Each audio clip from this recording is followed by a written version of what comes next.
अस्सलाम वालेकुम and welcome to Hamad IT hub. आज हमारा फोर्थ ट्यूटोरियल है बेसिक एचटीएमएल सीरीज़ का। और आज के इस ट्यूटोरियल में हम पढ़ेंगे कि फॉर्मेटिंग अगर हमने करनी है अपनी एचटीएमएल डॉक्यूमेंट के अंदर तो हमें कैसे करनी होगी। तो बहुत से लोगों को आप में से ये नहीं पता होगा कि एक्चुअली फॉर्मेटिंग क्या होती है। तो सबसे पहले हम ये देख लेते हैं कि फॉर्मेटिंग होती क्या है बेसिकली। आप में से नियर अबाउट हर बंदे ने कुछ नहीं तो एमएस वर्ड तो यूज़ कर ही रखा होगा डॉक्यूमेंट्स बनाने के लिए। तो आपको पता होगा कि सबसे पहले हम एक हेडिंग देते हैं, उसके बाद उसके नीचे एक पैराग्राफ लिखते हैं। तो एक हेडिंग देना, उसके बाद एक पैराग्राफ लिखना, ये भी एक फॉर्मेटिंग के ज़ुमरे में आता है। तो उसके बाद हमारे पास ये जो एरिया होता है हमारे एमएस वर्ड का, ये सारा फॉर्मेटिंग के लिए यूज़ होता है। सबसे पहले हम देख सकते हैं, हम साइज़ चेंज कर रहे होते हैं, उसके बाद हम बोल्ड कर सकते हैं किसी लेटर को, जिस तरह इधर मैंने डिफरेंट लेटर्स को बोल्ड किया हुआ है, ये भी फॉर्मेटिंग होती है। उसके बाद अटैलिक किस तरह करते हैं हम, वो भी हमारे, जिस तरह इधर मैंने अटैलिक किया हुआ है, ये भी फॉर्मेटिंग के ज़ुमरे में आता है। उसके बाद अंडरलाइन होता है, जिस तरह मैंने इधर एक लाइन को अंडरलाइन कर रखा है, तो ये भी फॉर्मेटिंग होती है।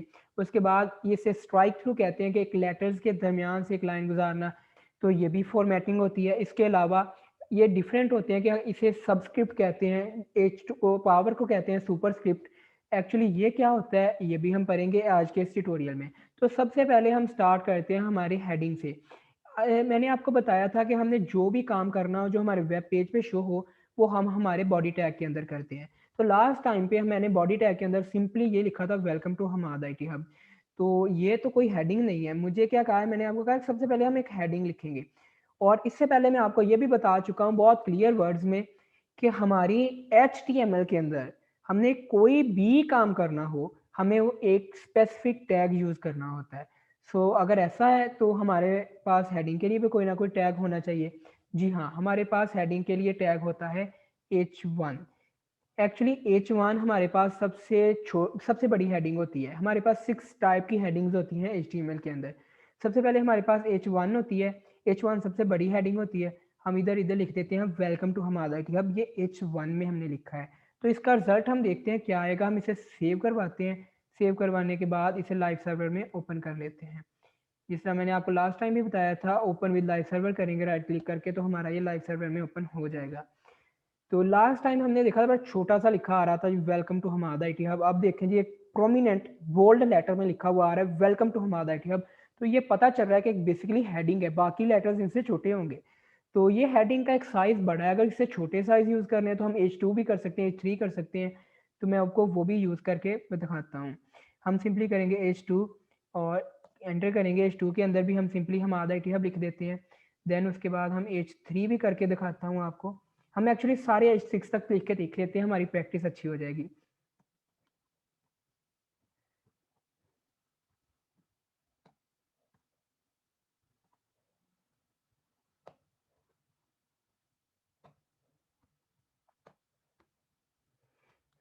ये देखिए, मैंने H1 से लेके H6 तक कंप्लीट टैग्स यूज़ किए। मतलब मैंने H1 वाली हेडिंग, H2, H3, ये हेडिंग्स ही हैं सारी। बट ये साइज डिपेंड कर रहा है। जो H1 वो सबसे बड़ी हेडिंग, H2 उससे छोटी, H3 उससे छोटी। मतलब ये साइज के लिहाज से मैंने सीक्वेंस में लिखी हुई हैं। तो हम इसे सेव करवाते हैं और अपने जाके देखते हैं वेबसाइट पे कि हमारे क्या शो हो रहा है। ये देखें, जो सबसे बड़ी हेडिंग थी H1 वाली, उसका साइज बड़ा, H2 का उससे छोटा, H3 उससे छोटी, इसी तरह सो ऑन। H6 सबसे छोटा, H6 से छोटी हेडिंग नहीं होती।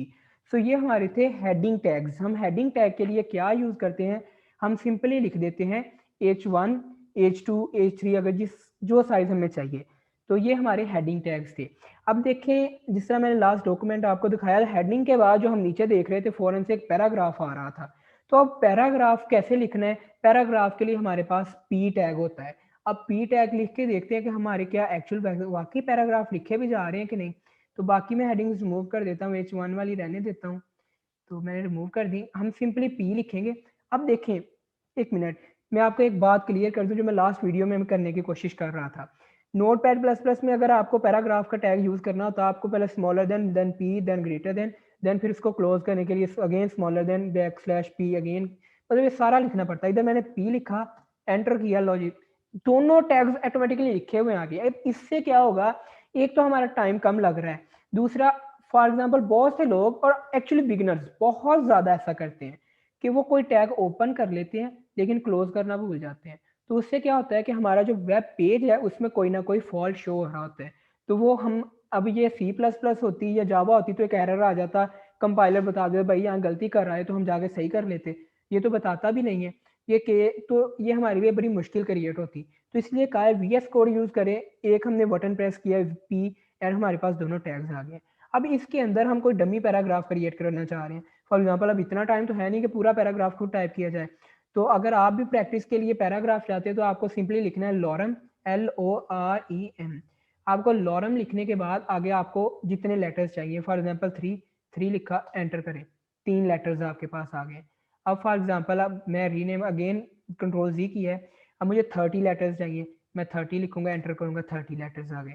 तो ये देखें, अगर आपको नोट पैड में होते तो आपको इंटरनेट पे जाना पड़ता, वहाँ पे लॉरम लिखते, वहाँ पे एक वेबसाइट ओपन होती, वहाँ से पैराग्राफ कॉपी करते, अगेन ला के नोट पैड प्लस प्लस में पेस्ट करते, चलाते, कितना टाइम कंज्यूमिंग था। इधर आपने क्या लिखा, लॉरम 30 और 30 वर्ड्स, अगर 300 लिखते तो 300 वर्ड्स भी आ जाते। तो ये मैं आपको कब से समझाने की कोशिश कर रहा हूँ कि VS कोड यूज करें, बेस्ट एडिटर है। तो हमने पैराग्राफ के टैग के अंदर जब हमने पैराग्राफ लिख लिया, अब तो हम Ctrl+S करेंगे और अपने जाएंगे वेब पेज पे। ये देखें एक पैराग्राफ लिखा हुआ आ गया। अब देखें, पहले मैंने welcome to Hamada IT hub लिखा था, तो मैं इसी तरह लिखता जाता, एक तरतीब से नीचे तक लिखा जाता, बट देखें उसमें कोई मैनर नहीं था। अब देखें एक लिखा हुआ प्यारा लग रहा है, welcome to Hamada IT hub, ऊपर एक बेसिकली हेडिंग है, उसके बाद एक पैराग्राफ लिखा हुआ है, तो एक अच्छा लग रहा है, एक अच्छा इंप्रेशन लग रहा है। तो इस तरह क्या होता है, यूजर एक्सपीरियंस भी अच्छा होता है, आने वाले जो भी आपके यूजर्स होते हैं वो इंप्रेस होते हैं बहुत सारा। इसीलिए आपको हेडिंग के लिए हेडिंग टैग्स यूज करने हैं और नीचे पैराग्राफ टैग यूज करने हैं। एक बात मैं क्लियर कर दूं, बहुत से लोग ये गलती करते हैं, फॉल्ट करते हैं। उनको अगर नीचे जाके जिस तरह के आपको पैराग्राफ के अंदर कोई स्पेसिफिकली बोल्ड करवाना है किसी चीज़ को, या आप कहते हैं कि मैंने इसे थोड़ा सा हाईलाइट करना है, वहाँ पे वो पैराग्राफ हेडिंग टैग्स यूज़ कर देते हैं। फॉर एग्जांपल H6 H5 ये यूज़ कर देते हैं ताकि वो प्रोमिनेंट हो जाए। भाई ऐसा नहीं करना। जो चीज़ यानी कि जो टैग जिस पर्पज़ के लिए है आपने उसी के लिए यूज़ करना है। हेडिंग टैग के लिए H1 H2 है तो वो हेडिंग के लिए ही यूज़ करना है, पैराग्राफ के अंदर कहीं पे लगा नहीं देना कि मैंने थोड़ा प्रोमिनेंट करना है तो मैं हेडिंग टैग यूज़ कर लूँ। उसके लिए और टैग्स है, मैं आपको बताता हूँ। तो जिस तरह हमने वर्ड के अंदर देखा था, सबसे पहले हमने, अब हम बोल्ड करके देखते हैं। एक्चुअली चलिए हम बोल्ड करना है तो कैसे करना है, जो कि मैंने स्लाइड्स के अंदर आपको शो भी कर रखा है। बोल्ड के लिए हमारे पास बी टैग यूज होता है। तो हम सिंपली जितना पोर्शन बोल्ड करना चाहते हैं वहां तक हम बोल्ड कर देंगे। फॉर एग्जाम्पल मैं इन पहले 5-6 वर्ड्स को बोल्ड करना चाहता हूँ, मैं क्या करूँगा, सिंपली बी लिख, मैंने क्या किया, सिंपली बी लिखा है, तो बी से एम एड एब्रीविएशन से हमारा क्या हो रहा है उसे पता चल गया, ये बोल्ड वाला टैग यूज़ करना चाह रहा है, मैं एंटर किया, बोल्ड टैग यूज़ होना है। तो मैं क्या करूँगा, जो एंडिंग टैग है इसे कॉपी कर लूँ, कट करूँगा यहाँ से, और जहाँ तक मैंने पोर्शन बोल्ड करना है वहाँ जाके पेस्ट कर दूंगा। अब जो जितना पोर्शन इस बी टैग के अंदर है वो बोल्ड हो जाएगा। अब मैंने बोल्ड टैग यूज़ कर दिया, मैं सेव करता हूँ Ctrl+S और अगेन जाता हूँ अपनी वेबसाइट पे। तो ये देखिए पहले 6-7 वर्ड्स जो मैंने बोल्ड किए थे वो इधर भी बोल्ड ही हैं। तो ये हमारे बोल्ड का बोल्ड टैग का काम होता है। उसके बाद हम देखते हैं हमारे पास कौन सा टैग है। उसके बाद अटैलिक। अटैलिक के लिए हमारे पास जो टैग होता है वो आई होता है। तो आई का यूज़ करने का मैं आपको मेथड सिंपली बता देता हूँ। इधर भी कुछ नहीं करना, हम सिंपली आई लिखेंगे और वो वाला पोर्शन हमारा अटैलिक हो जाएगा। हम इससे आगे वाले को हाईलाइट करके देख लेते हैं। मैंने सिंपली आई लिखा और लिखने के बाद एंटर किया तो हमारे अटैलिक टैग आ गया। मैं सिंपली से इतने पोर्शन को कट करूंगा। इधर तक मैंने अपना पोर्शन अटैलिक करना था, सो मैंने इधर अटैलिक टैग क्लोज कर दिया है टैग, और मैंने सेव किया। सेव करने के बाद जब मैंने अपने वेब पेज पे जाके देखा तो ये इतना पोर्शन हमारा अटैलिक हो चुका है। आप देख सकते हैं ये अटैलिक हो चुके हैं। तो उसके बाद हमारे पास जो टैग है वो होता है अंडरलाइन के लिए, जिसे यू टैग कहते हैं। तो यू टैग को यूज़ करने का भी सेम मेथड, जिस मेथड सेम है कि टैग स्टार्ट करें, क्लोज करें, सेंटर में जो पोर्शन होगा वो आपका जिस टैग का होगा वो काम हो चुका होगा। फॉर एग्जाम्पल इधर मैं यू लिखता हूँ, तो यू लिखने के बाद एंटर करूँगा, मेरा यू टैग यानी कि अंडरलाइन वाला टैग आ गया। मैं इसे करता हूँ इधर से कट, इधर करता हूँ पेस्ट, और मैंने इसे कर लिया सेव। सेव करने के बाद जब मैं अपने ब्राउज़र पे गया हूँ तो देख लें उतना पोर्शन अंडरलाइन हो चुका है। हाँ, एक अक्सर लोग क्वेश्चन भी कर रहे होते हैं और बिगनर्स का बहुत ज़्यादा होता है, क्या हम हेडिंग को भी इस तरह, हाँ, मतलब अंडरलाइन कर सकते हैं? जी हाँ। क्या हम हेडिंग को अटैलिक कर सकते हैं? जी हाँ, आप अटैलिक भी कर सकते हैं। चलिए मैं आपको करके भी दिखा देता हूँ। हमने अपनी हेडिंग लिखी थी ऊपर, welcome to Hamada IT hub, तो मैं इसके अंदर टैग यूज़ करूँगा आई टैग और एंटर करूँगा। तो स्टार्ट हुआ है तो एंड भी होगा टैग। सो मैंने सिंपली टैलिक टैग हेडिंग के अंदर यूज़ कर लिया। एक बात मैं क्लियर कर दूं कि जिन टैग के अंदर, अगर फॉर एग्जांपल H1 टैग के अंदर मैंने आई टैग ओपन किया है तो H1 के अंदर ही उसे क्लोज करना है, बाहर जाके क्लोज नहीं करना। बाहर जाकर क्लोज करेंगे तो फिर कोई ना कोई डिफ़ॉल्ट एरर आ जाएगा, यानी कि हमारी वेबसाइट पे कोई ना कोई फॉल्ट शो हो रहा होगा जिसे हमें ढूंढना पड़ेगा। मैं इसे सेव कर लेता हूँ। सेव करने के बाद हमारे अगेन जाता हूँ ब्राउज़र पर, तो देख सकते हैं हमारा जो welcome to Hamad IT hub था वो अटैलिक हो चुका है, इसी तरह अंडरलाइन भी हो जाएगा। तो नेक्स्ट हमारे पास जो टैग है वो टैग है हमारा स्ट्राइक थ्रू का टैग। अब स्ट्राइक थ्रू का टैग क्या होता है, मैंने अभी लास्ट टाइम भी आपको बताया कि ये देखें जिस तरह हमने किसी लेटर के अंदर से, मैं इधर आपको करके दिखा देता हूँ, इतने पोर्शन के अंदर से मैंने अगर फॉर एग्जांपल लाइन गुजरवानी है, जिस तरह इधर लिखा है इमेजिन अ पब्लिशिंग कंपनी, इसके अंदर से एक लाइन गुजर रही है, तो ये स्ट्राइक थ्रू का एक्चुअली काम होता है। तो ये करना हो तो कैसे करेंगे, हम अपने सिंपली इसी पैराग्राफ पे चले जाते हैं और इधर हम स्ट्राइक थ्रू के लिए हमारे पास जो टैग होता है वो टैग होता है एस करके हम एंटर करेंगे, हमारा स्ट्राइक थ्रू वाला टैग आ चुका है। हमने स्ट्राइक थ्रू वाला टैग यानी एस टैग यहाँ पे स्टार्ट कर लिया है, तो हम इधर क्लोज करेंगे और हम इसे सेव करवा लेंगे। सेव करवाने के बाद हम जाएंगे सिंपली अपने ब्राउज़र पे जाके हम इसे रीलोड करेंगे। तो रीलोड करने से देखें लोरम यानी कि इधर क्या हो चुका है, जो हमने स्ट्राइक थ्रू वाला टैग यूज़ किया था इतने पोर्शन पे एक लाइन गुजर रही है, यानी कि हमारा टैग वर्क कर रहा है। उसके बाद एक्चुअली हमारे प्रोग्रामिंग कैरियर में एक्चुअली हमारे असाइनमेंट्स बनाते वर्ड पे बहुत टाइम ऐसा आ चुका है कि हमें फॉर एग्जांपल जब मैथमेटिक्स के लिए हम कैलकुलस के लिए इस तरह की असाइनमेंट्स बनाते हैं तो हम फॉर्मूले लिखते हैं। फॉर्मूलों में क्या होता है actually x square plus y square यानी स्क्वेयर्स लिखने होते हैं। तो वर्ड पर भी बहुत से लोगों को स्क्वेयर्स लिखने नहीं आते कि किस तरह स्क्वेयर लिखते हैं। फॉर एग्जांपल इधर हमने वाई का स्क्वेयर लिखना, हम सिंपली वाई लिखते हैं। वाई के बाद ये हमारे पास एक बटन होता है जिसे सबस्क्रिप्ट भी कहते हैं, हम इसे एंटर करते हैं और उसके बाद 2 प्रेस कर देंगे तो वो स्क्वायर में वैल्यू जाती है। तो अगर यही काम हमने अपने HTML के अंदर करना हो तो कैसे करेंगे।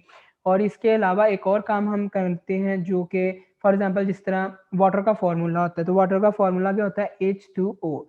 तो बेसिकली ये जो 2 होता है ये H के नीचे वाली साइड पे यहाँ पे होता है, जिस तरह 2 Y के ऊपर कॉर्नर में, इसी तरह H के कॉर्नर में नीचे 2 आता है।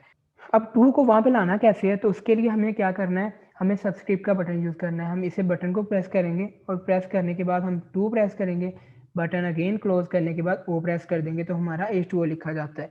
अब यही काम HTML के अंदर करना है तो कैसे करेंगे, आइए मैं बताता हूँ आपको। फॉर एग्जाम्पल मैंने आपको लिख के दिखाना है H2O, तो H2O हम कैसे लिखेंगे वो हम इधर लिख के दिखाते हैं आपको।